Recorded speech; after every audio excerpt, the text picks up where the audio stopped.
سلام علیکم زنده سلامت و خانه و سلام باشه. با سوال میگه چرا جنایتکار رو دستگیر نکردند؟ جنایتکار رو باز میگم به شما که خداوند جزایش رو میدهد زنده باشد، اگر مرده باشد در دوزخ ابدی است. لادر هم میگه در کدام شهر ما در روسیه در پریموس کرای باشه. میگه که امروز هم امکان دارد که با یاری خداوند و با بزرگ و با یاری امنیت ملی تجاوزکار رو یافته حق را به حقدار رسانید. اما چرا این کار رو نمیکنید؟ من حیران. شما چرا حیران میشوید؟ اگه من میگم چرا حیران میشید که حیات من حاضر هم در تهدید است؟ چرا حیران میشه شما حیران نشید. 33 سال گذشته، این بین 33 سال گذشته من اون انسان رو در یادم نیست رویش که گویم که یعنی خیلی فوتورو بود کنید و رفته کوفته یابید اگر زنده باشد. هم مثلا اون انسان تجاوزکار ممکن پیرش ده باشد اگر زنده باشد، یکی مرده باشد در دوزخ ابدی است. اگر زنده باشد اون حیات شیرین نبوده است، حیات تلخ حرام. با شما مثال یارم همسایه ما میخواست خانه ما رو گیره در تاجیکستان. همین خیلی مبارزه بود، همین کشتن به قتل رساندن برادرم همون مقصدی همون همسایه بود که خانه ما رو گیرد. لیکن همسایه ما همین خیلی کار کرد که همین خیلی رنگ میدونی رنگی حرامو شد. همون مردی که میخواست خانه ما رو گیرد و ما رو همین خیلی کرد آدم کشا رو باید گفته که همون وای کرده یه قصدگیری بود در وقتی همون جنگ بود. کسی با کسی چپ گرفته، کسی کینه داشت، کسی میخواست خانه کسی رو گیرد. انا این همسایه ما خانه رو میخواست گیره. مادرم بفهمیدن از گپشون که خانه تون رو تکیدی تو که فروشه که مادرم میگن که پسرم رو برای خانه به قتل رسوندید، زور باشید بیا مرا کشه با خانه میگیرید. مادرم میکنه میگه به همسایه مرا کشید خانه گیرید، تا من زنده ام این خانهش میگرفته نمیتونید.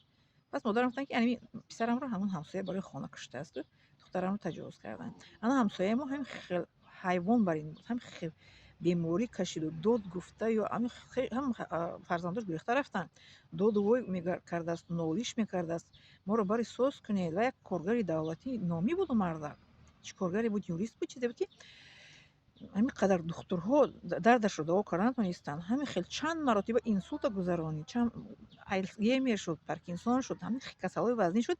بعد آخر داد وای کرده همین خیلی حرامو شد گفتن. همین خیلی بله ببینید انسانی که قاتل رو برای ما روی کردن این گونه شد.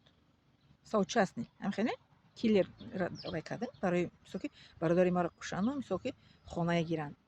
کیلر ایخش شد. تو است میبخشین چی میگن زکاسچیک میگن که زکاسچیک ایخش شد، حرامور شد. شما تصور میکنید آدم تجاوز کردگی همه خیلی از دنیا میگذره، یکی الله تو رو هم خیلی باورش میمونه. البته که نیم خداوند جزای او رو در این دنیا هم میدهد و در قیامت هم میدهد. بله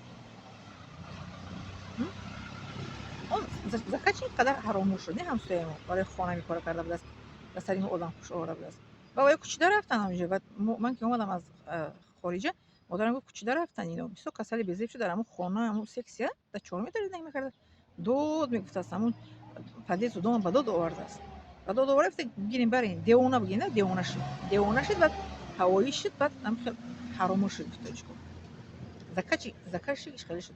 اما آدمی که مرد بخاطر چی میگم بخشید کیلر آدم کشو که برادر من کشت و اون کسی که میسوت مرا تجاوز کرد. شما فکر میکنید که اونا رو الله تعالی به هم خیلی موندگیشون نه جزاشون دادگیه در این دنیا هم جزاشون میگیرن در قیامت هم میگیرن. برای من به خداوند میگم شو توکل به الله تعالی کردیسم. الله تعالی میگه که توکل کن اون رو با دوستی دوست میداره. رحمت خداوند قدیم مزنی که کرده برده سودم. خب من به شما گفتم که حیات ما در تهدید است. در تهدید چگونه است؟ از همون سال 20 ببخشید 2000 تا 2026 26 سال بود حیات من در چی است؟ عجیب است. یک کس مرا تهدید به کشتن میکنه، یک کس مرا میگه تو میشنونیم، تو ایخ میکنی، تو پشت شوتکه میبریم. میدونم برای چی پای میگن؟ برای که قرضدار روم هم خیلی کردگان مرا قرضم طلب میکنه میگه که تو پستاید میکنیم، تو میشنونیم.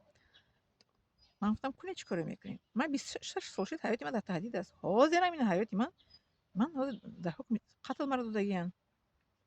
میدونین شما ویدیو تماشا کنید میدونین کی مرا در قتل دادگی.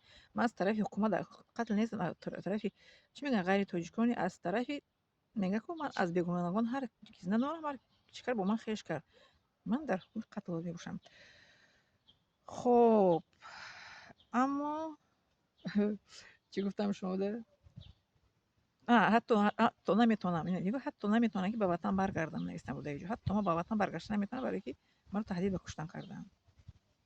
خب در حالی در حیات من در تهدید قتل جانم میباشم و به من حیران نشوید. من این گونه انسان هستم. من انسانی باشم که از سال 95 تا 2000 بهترین حیاتی من بود. هیچ کس مرا نه حکم قتل کرد نه چی، برای اینکه من در تعلیم علم دارم. وقتی گشتم آمدم از سال 2000 تا 2026 من که مرا تهدید به قتل کردن، من راه یافتم. یعنی که مرا برای که پولم را نگردن قرضدارها تهدید کردن، برای بستری کردن راه یافتم. انا میگونم من تو حاضر، لیکن حاضر انیق من در حکم چی میتونم تهدید به قتل هستم، لیکن توکل به الله تعالی زندگی میکنم. خدا مرا خودش در حفظ خودش نگاه دارد و دعا کنید که خداوند من و همه ما رو از چشم بد، از دشمنان بد حفظ کند. آمین یا رب العالمین.